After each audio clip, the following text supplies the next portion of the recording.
He was a backbencher at the time of filming. He's a frontbencher now, and in the studio, Luke Howarth joins me. Thanks for your time. Great to be with you. Thanks, Tom. Probably feels like a while ago now. Some heated conversations. You're still mates, according to Craig Laundy. Everything's fine. No regrets, I'm assuming? No, look, Craig's a great guy. I was really disappointed when he announced that he wouldn't be running in the 2019 election. I thought he's the sort of guy the Liberal Party needs, who's got real-world experience, can relate to the average punter well and explain policy very well. So we're certainly good friends, and yeah, it was a loss to the party when he decided not to run. The comments from Peter Dutton will obviously be something spoken about a lot today, including that he was offered the deputy position by Malcolm Turnbull. Is that something you heard as well at the time, that was an attempt by Malcolm Turnbull to stave off a leadership spill? No, look, I wasn't across that at all, so that's something that was between Malcolm and Peter. So, no, I'm hearing that firsthand as well today. I'm sure you'll be watching tonight. And what about Peter Dutton's contention that he says he could have won the election? Do you agree? Yeah, look, I think self-belief is important, and I know that Morrison had that. He came to me shortly after he won the leadership and said, Luke, we're going to win this election and we're going to go hard. And obviously he did. He had self-belief. He thought he could do it.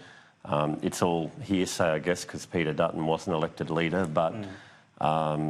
you know, there's people that say he wouldn't have done as well as Morrison and so forth. We'll never really know. But, I mean, Peter's a very capable politician and he does understand what people think as well. And despite the fact that you get a small minority of people that really don't like him because of the tough position he has as Home Affairs Minister, there's an awful lot of people that love what he does, you know, and I see that in my electorate when I've been out with him and I'm trying to have a meeting and people just walk up to him left, right and centre wanting photos and say, love what you're doing. So he's well regarded out there in Queensland. I haven't been with him in other states, obviously, but, you know, I'm sure he's one of our better performing ministers. And you think he would have cut through with enough of the new term we're using, or the Liberal Party's using, quiet Australians? He would have spoken to as many of them as Scott Morrison did? Yeah, look, it's all sort of hearsay now. I think Morrison...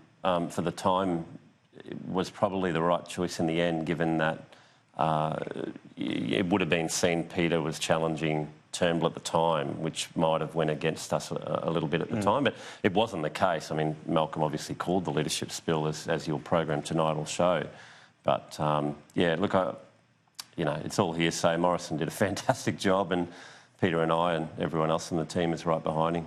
You'll be watching tonight, maybe? Yeah, I will be watching tonight, yeah, just to hear what people have got to say. It's a bit of history, I guess, and it's in the past, but it's important to record, and, yeah, we'll see what everyone has to say. All right, let's get on to today's issues. Income tax cut. Labor want to bring forward phase 2. I know the government's saying no to their compromise because that would push off phase 3. But what about the part that would bring forward that, you know, give a bit of stimulus to the economy? Should that be considered? Look, I mean... ultimately, it's up to the Cabinet sort of to decide, but I think we had a pretty clear plan that we took to the election for stages 1, 2 and 3. We expect the Parliament to pass that because obviously it's the government's plan to stimulate the economy, to get more cash into people's pockets and to correct and make sure that taxes are lower for people in the near future as well. And we just won the election, right? An election which many people thought we couldn't win. And that's the argument for getting your part passed. Yeah, that's but right. It doesn't mean you can't bring forward another element. I mean, everyone's saying the economy needs a little kick along. Would that be... Look, I'm for lower taxes. If they want to bring it forward, I'd vote for it. But at the end of the day, we've got to consider the budget as well. We want to make sure we return to surplus. If we bring it forward a few years, obviously, that could damage the surplus and have flow-on effects in other areas as well. So... But anything to reduce taxes, I think, is important. Anything to put more money into people's pockets is important, and I hope the Parliament votes for that. The industrial relations reform, Scott Morrison has said this is another thing that will be looked at by the new minister. Business are putting ideas forward already, as they were asked to, including making it easier to terminate employees and also enterprise bargain agreements, more use of them. What do you make of them as ideas? Well, look, I think... everything should be looked at. I mean, anything to help people have more secure jobs and to grow their wages and so forth is important. I mean, I think after... Easier to terminate doesn't sound like more secure, but the business world says it's too hard to sack someone, basically. There's these payouts. The issue there, buddies, Tom, is that you'll find the opposition complain a lot about casualisation in the workforce, and part of that is because business can't terminate rogue employees. They've got to go through all these different steps to get rid of someone that could be disruptive in the workplace, that could be a real problem for small and medium businesses. And so you might find, if it's easier to terminate, that it actually does provide more jobs, because they're willing to go, well, look, let's not put you on casual, let's put you on full-time.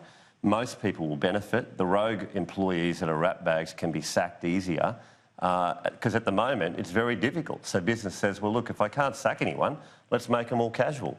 That way we can get rid of them when we want. We don't know who's going to be good and who isn't. I mean, that's part of the problem. And what are we so what are we talking about specifically there? What's the problem with the law as it stands in terms of being able to terminate someone? Particularly for SMEs, for small businesses, maybe 10 million and under, where it's very difficult, where you've got a business owner that employs people, that is involved in sales, that's involved in finance, chasing up bad accounts, that's involved in human resources, managing and performance appraisals on their staff.